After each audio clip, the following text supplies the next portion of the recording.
ও আপনারা চলে এসেছেন, আসেন দেখে যান আজকে কি কি রান্না করি। আমার হাতে রয়েছে চাল, ডাল আর সবজি। তার মানে কি রান্না করা হবে? চালে ডালে মিলিয়ে রান্না করা হবে খিচুড়ি। আসুন দেখে যান কি কি রান্না করি। এই যে দেখেন, এদিকটায় রান্না করছি গরুর মাংস। মাংসের মধ্যে সব মশলা দিয়েছি। এখন আমি মাখিয়ে জুখিয়ে একদম চুলার জালটা ধরিয়ে দিব।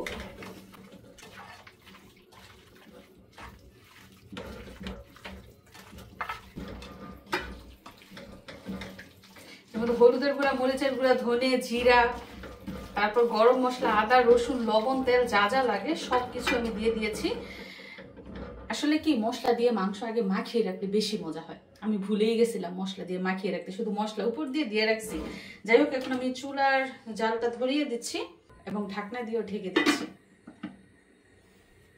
তো এই মাংসটা এই চুলায় বসিয়ে দিচ্ছি এবং এই হাঁড়িটা আমি এই চুলায় নিয়ে আসছি এবং হাঁড়িটা দেখেন একদম ফাঁকা, তবে নতুন। তো নতুন হাঁড়িতেই আজকে খিচুড়ি রান্না করব। হাঁড়ি বড় দেখে কি ভাবতেছেন আজকে অনেক অনেক খিচুড়ি রান্না করবো? আরে না, অল্প খিচুড়ি রান্না করবো, একদম অল্প, যাতে একবার খাওয়া যায়। তো খিচুড়ি রান্নার জন্য পেঁয়াজ এবং গরম মশলা আমি দিয়েছি। তারপর আমি দিয়ে দিচ্ছি আদা বাটা, এরপর দিয়ে দিলাম রসুন বাটা।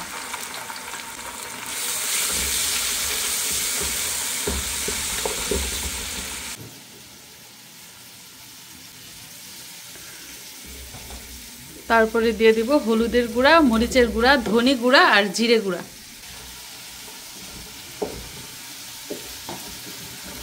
কি ব্যাপার, রান্নাঘরে আমার ভাই বউকে দেখে চমকে গেলেন? দাঁড়ান দাঁড়ান, আসল কথা বলছি। দিয়ে দিচ্ছি মরিচের গুঁড়া, তারপর হচ্ছে ধনে গুঁড়া, সব শেষে জিরা গুঁড়া। তারপর এর মধ্যে সামান্য একটু পানি দিয়ে দিলাম মশলাটা কষানোর জন্য। খিচুড়ি রান্নার সময় এত সুন্দর ঘ্রাণ বের হয়, মানে যখন রান্না করি ইচ্ছা করে সব খেয়ে নিতে, কিন্তু খেতে বসলে অল্প খেলেই না পেট ভরে যায়। কারণ খিচুড়ি কিন্তু ভারী। ভাত হচ্ছে পাতলা, পোলাও পাতলা, খিচুড়ি হচ্ছে ভারী।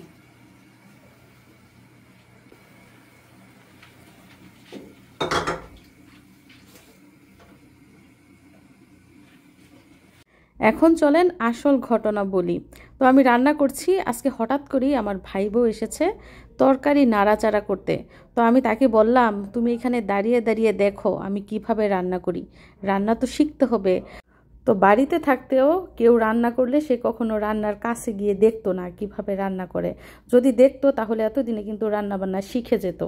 আর রান্না হচ্ছে এমন একটা জিনিস যেটা মনোযোগ দিয়ে দেখলে রান্না করা ব্যাপারই না।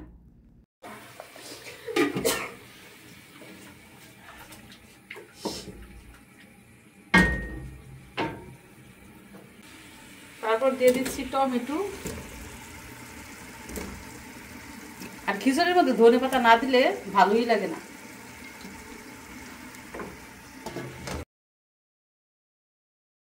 তো ঢাকনা দিয়ে ঢেকে দিচ্ছি, মশলা এবং টমেটো ভালো করে কষতে থাকুক।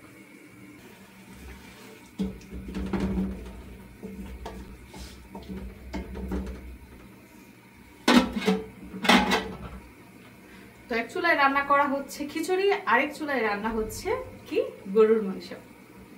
তো চাল ডাল সবজি কষানো শেষ, এখন এর মধ্যে আমি দিয়ে দিচ্ছি গরম পানি।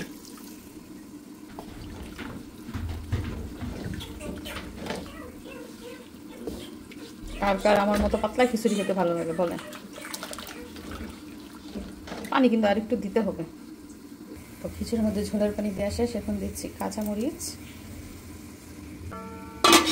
দিয়ে ঢেকে দিচ্ছি এবং চুলার আঁচ কিন্তু এখন বাড়িয়ে দিয়েছি।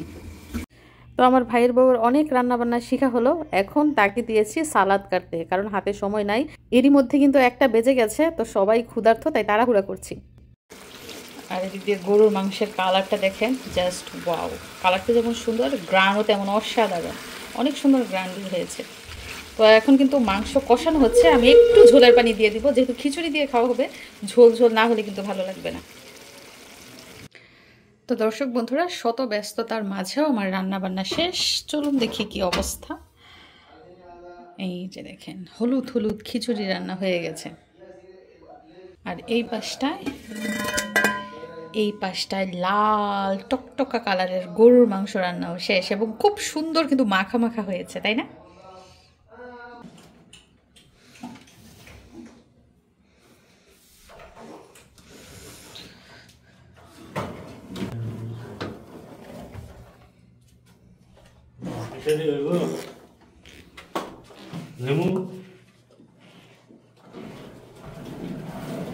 তো খিচুড়ির সাথে দারুণ একটা জিনিস দেখেন, কামরাঙ্গা মরিচ।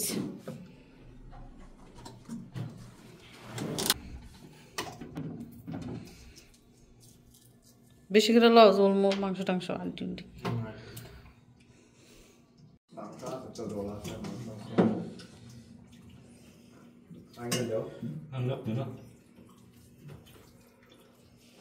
কি গো, সবার খাওয়া শেষ, তুমি যেমন এখন উঠতেছ না, ব্যাপার দেখি মজা হয়েছে নি? কত পার্সেন্ট মজা হয়েছে? তো এই প্রথমবার উনি আমার রান্না খেয়ে প্রশংসা করছে, 100 থেকে 100 মার্ক দিয়েছে। কোনটা বেশি মজা ছিল, খিচুড়ি না গরুর মাংস? দুটোটা। পুরোটা খাইতে পারছো যতটুকু দিয়েছি? মজা হয়েছে? মিশারি বলতেছে খাবার বলে মজা হয় নাই, আমার বদনাম করে দিল।